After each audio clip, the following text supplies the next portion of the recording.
overkill. Yan po ang pagkondena ni former President Rodrigo Duterte sa naganap na police raid di umano dyan sa Quiboloy Properties. Sabi po dito sa ABS-CBN News, former President Rodrigo Duterte condemned what he said was excessive and unnecessary force by police in serving the warrants of arrest for Kingdom of Jesus Christ leader Apollo Quiboloy on Monday, which led to tensions between police officers and church members. Quiboloy is facing abuse and trafficking cases in Davao City and Pasig City courts.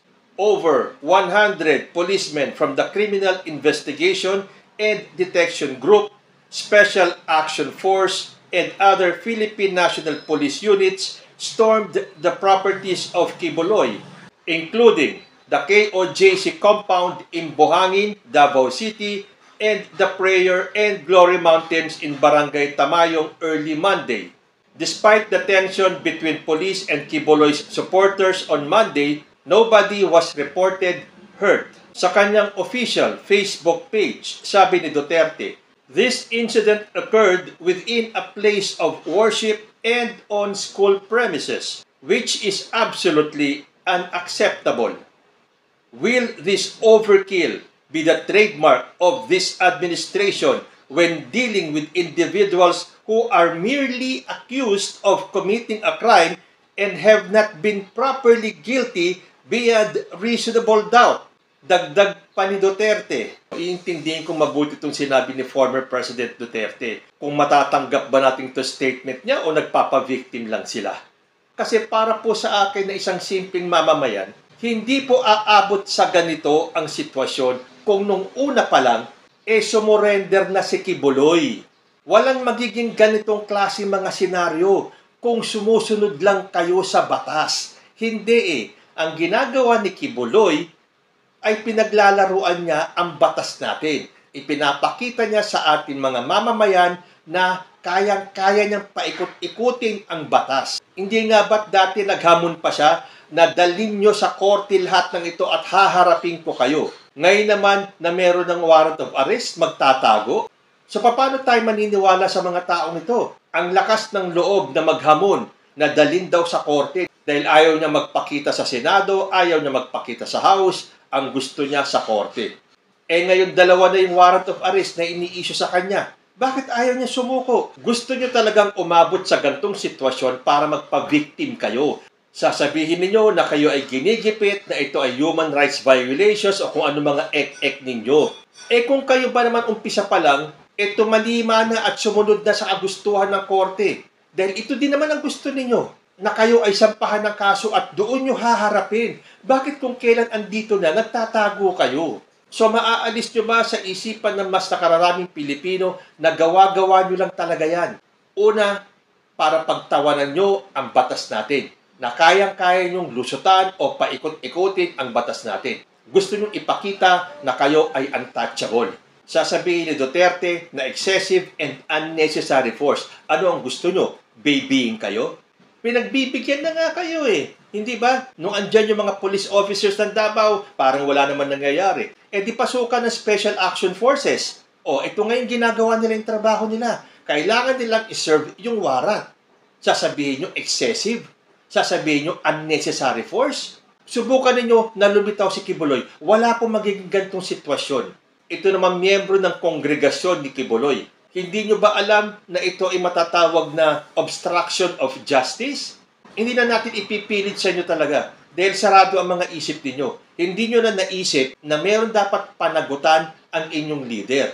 Hindi nga ba dapat matapang niyang harapin itong kasong ito? Patunayan niya sa buong Pilipinas, sa buong mundo na wala siyang kasalanan. Bakit kayo mismo ang pumipigil at tumaharang sa hustisya? Tapos sasabihin ni Duterte, excessive and unnecessary force. Pinagbigyan na nga kayo, ilang buwan na nga Pero ayaw niyong lumitaw. So ano ang gagawin ng ating kapulisan? Hihintayin kayo kung kailan niyo gustong lumitaw? Kung kailan niyo gustong magpakita? Ganun ba talaga? Kayo ang masusunod? Ang pinatutupad naman nila ay legal po yung proseso. Pero kayo, tago ng tago.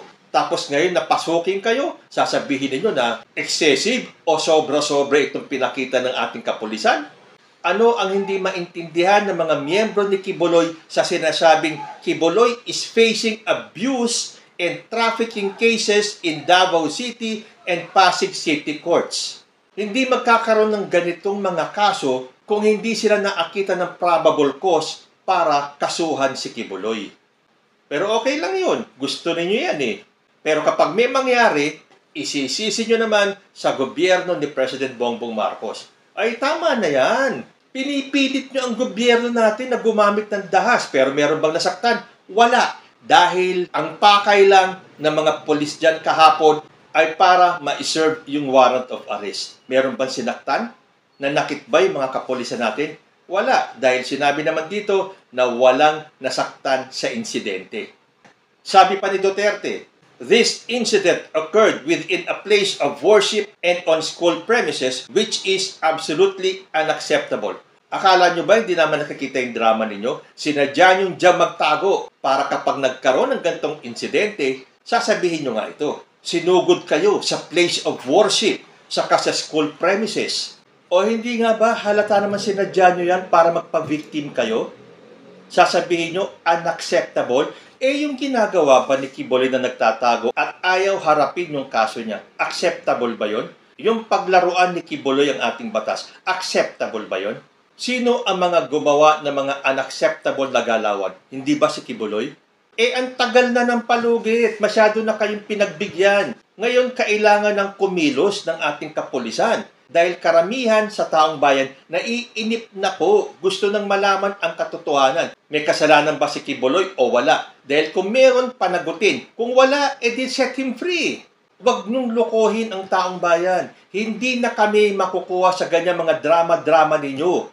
Na kayo ang gagawa ng senaryo, tapos kapag kayo ay pakitaan ng puwersa ng gobyerno, magpapavictim kayo. Tapos may nagsabi pa sa kampo ni Duterte, ito na naman yatang si Harry Roque na ginawang raid ito.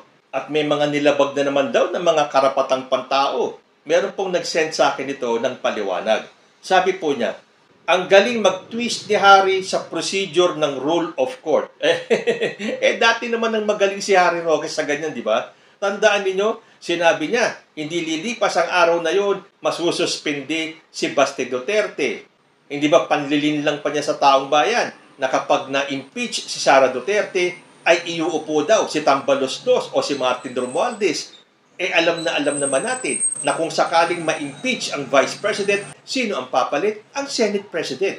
Pero ang gustong iparating ni Harry Roque sa taong bayan, ang ipapalit sa Vice President, yung House Speaker. O hindi ba? Talagang magaling mag-twist itong si Harry Roque. Tuloy ko po. Clear sa Rule 113 Section 11 and 12 na pwede pumasok ang mga police by virtue of the warrant of arrest, which read as Section 11, right of officer to break into building or enclosure.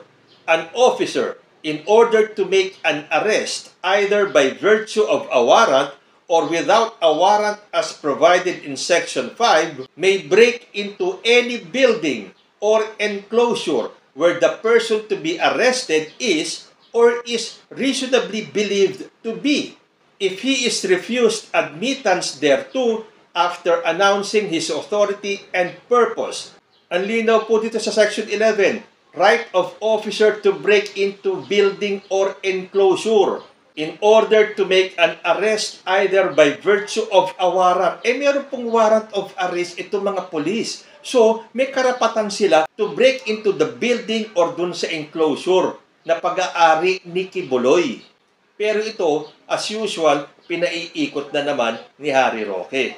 Akala niya, basta na lang maniniwala ang taong bayan. Oo, itong mga supporters nila maniniwala. Kasi sinasabi nila na warrant of arrest lang meron at walang search warrant. Pero sabi po dito, hindi naman need ang search warrant and it is not a violation to Section 2 and 3 or yung Bill of Rights.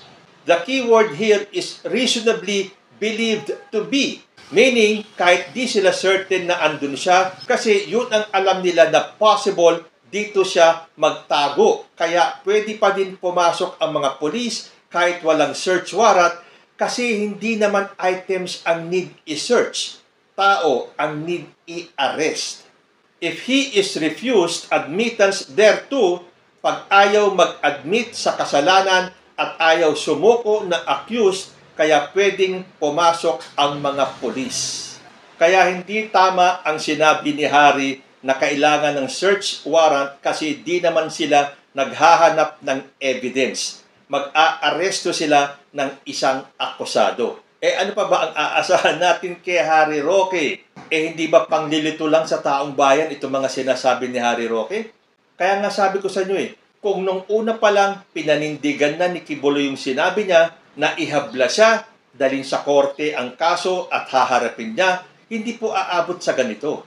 Sabi nga ng isang netizen, ang yabang maghamon noon na mag-file ng kaso sa korte. Ngayong may 2 warrant of arrest galing sa 2 magkahiwalay na RTC, maliban pa sa warrant galing Senado, umurong ang dila na wala ang angas, tago ng tago ngayon. Kasi ang akala nila mapapaikot pa nila ang majority ng taong bayan. Hindi na po. Actually, umpisa pa lang ng kaso nito ni Quiboloy.